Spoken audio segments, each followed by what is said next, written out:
Tem mais um assunto que está em destaque nas principais páginas, nos principais sites. O presidente do Banco Central, Gabriel Galípolo, afirmou estar acompanhando os efeitos da Lei Magnitsky, os efeitos que podem gerar nos bancos brasileiros, e afirmou não ter preocupação de riscos ao sistema financeiro. Segundo ele, muitos países convivem com o fato de terem pessoas sancionadas pelos Estados Unidos, mas levantou dúvidas sobre as motivações por trás das ações, afirmando parecerem inusitadas.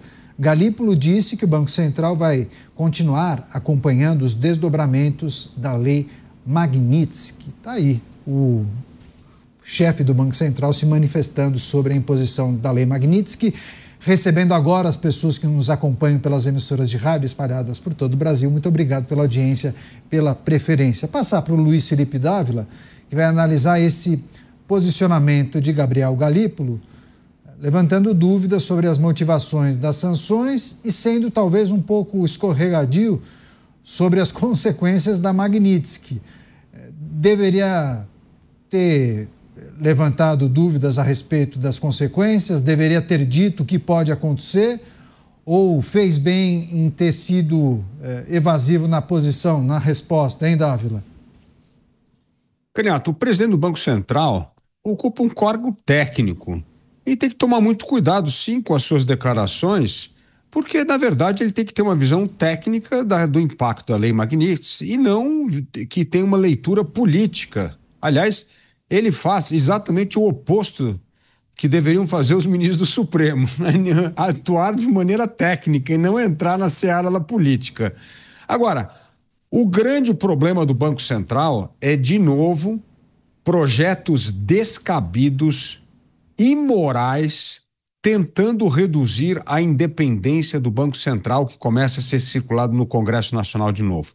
Outro projeto. Se não bastasse, já o governo que queria caçar a independência do Banco Central no começo do mandato do presidente Lula, agora vem um projeto no Congresso para dizer que pode o Congresso agora destituir membros do Banco Central, o que é um absurdo total, totalmente contrário ao projeto da independência do Banco Central aprovado no governo passado e que é uma âncora para garantir a estabilidade e a independência da atuação do Banco Central.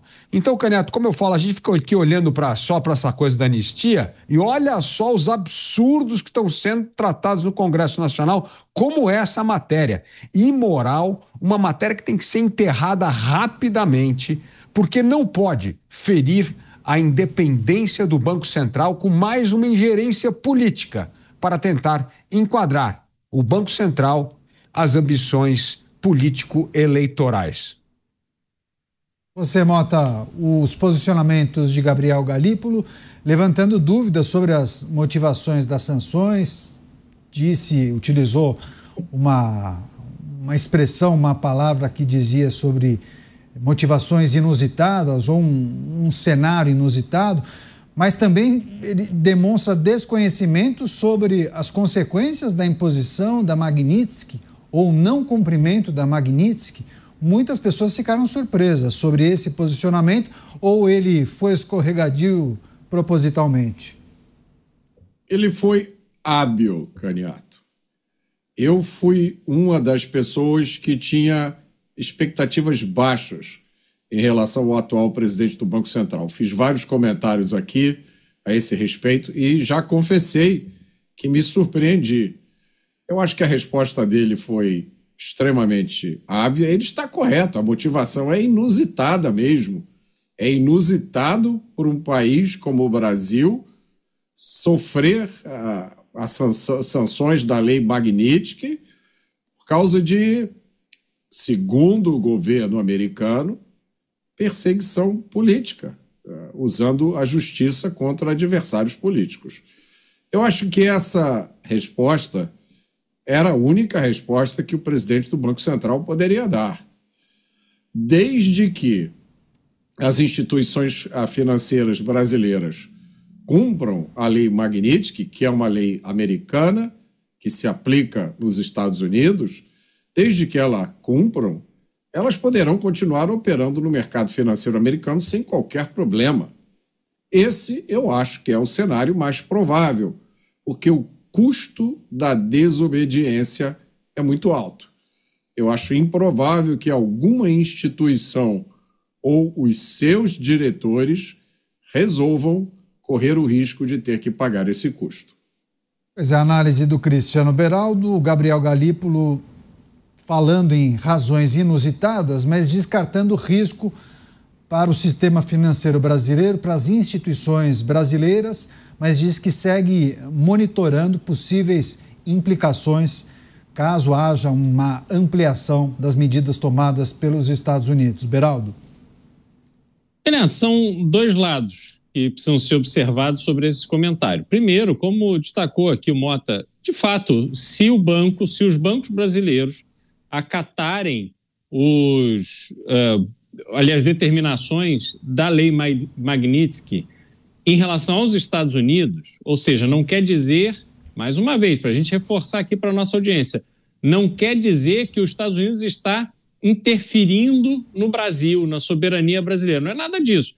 É que um banco que tem atuação além do Brasil, se um banco que faz transações em dólar, um banco que atende clientes norte-americanos, o banco precisa estar ali dentro do atendimento dessas regras impostas pela lei Magnitsky sobre alguém, um indivíduo. Então é um correntista, nesse momento, hoje no Brasil. Então, se eles cumprirem ali todas as exigências, vida normal. Então, esse é o aspecto de que, de fato, a aplicação de lei Magnitsky a 1, 2, 10, 100 indivíduos não altera o funcionamento do mercado de capitais brasileiro.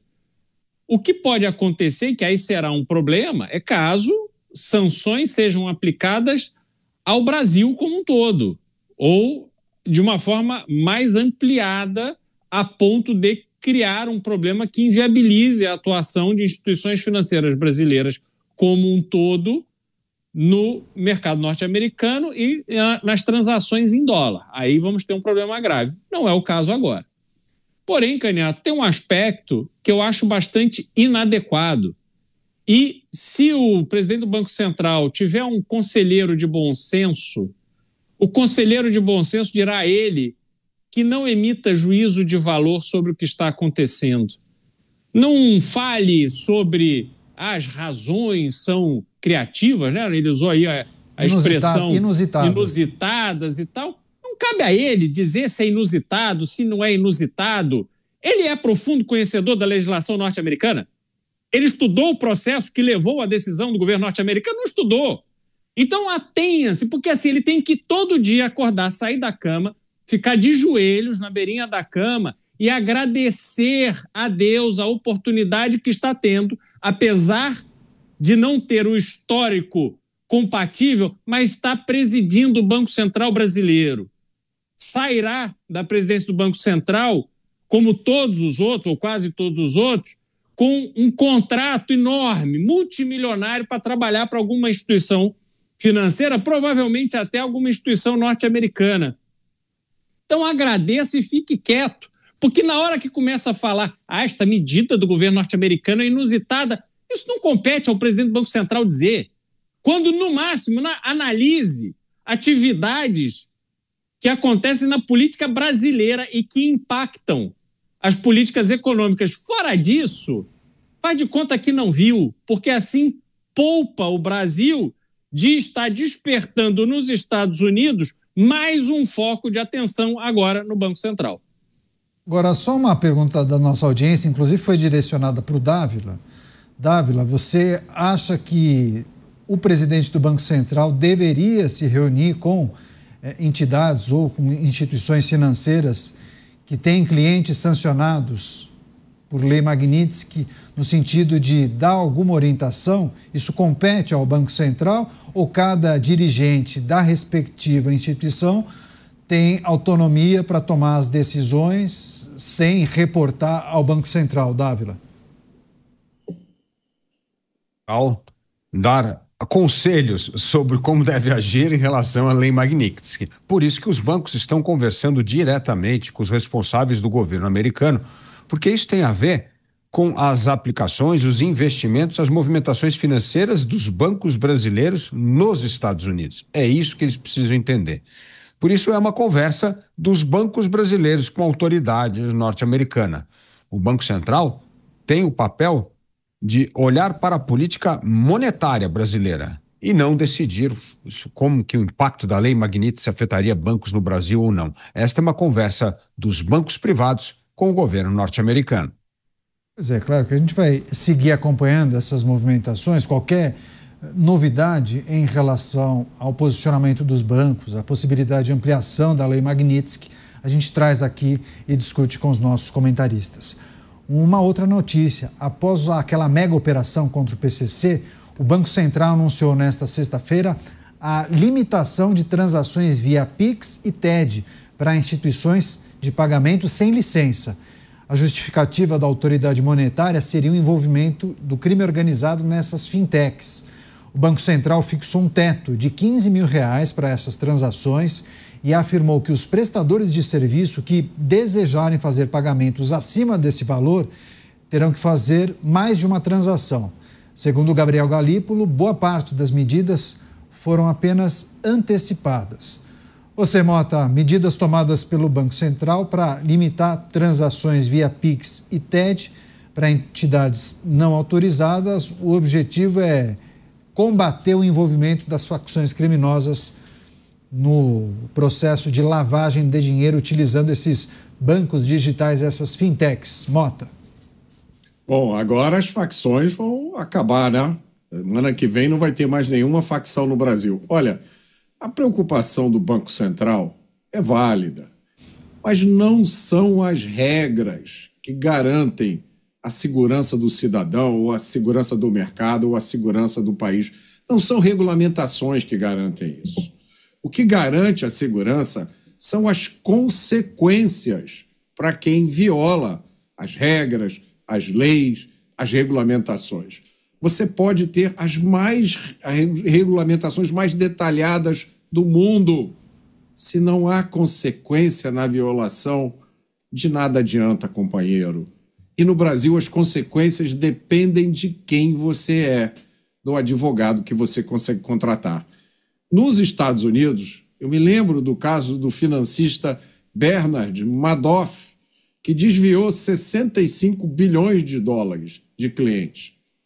Madoff foi condenado a 150 anos de prisão e ele morreu na cadeia, cumprindo essa sentença, com 82 anos de idade. Se Madoff fosse brasileiro, se ele vivesse aqui, ele estaria agora curtindo a vida, uma mansão de Angra dos Reis, ou na sua cobertura, com vista para a Baía de Guanabara, fazendo vídeos para o YouTube, ou quem sabe até ocupando um cargo político muito importante. Você, Dávila, o que achou dessa decisão do Banco Central, essa medida que limita transações via Pix e TED para instituições não cadastradas?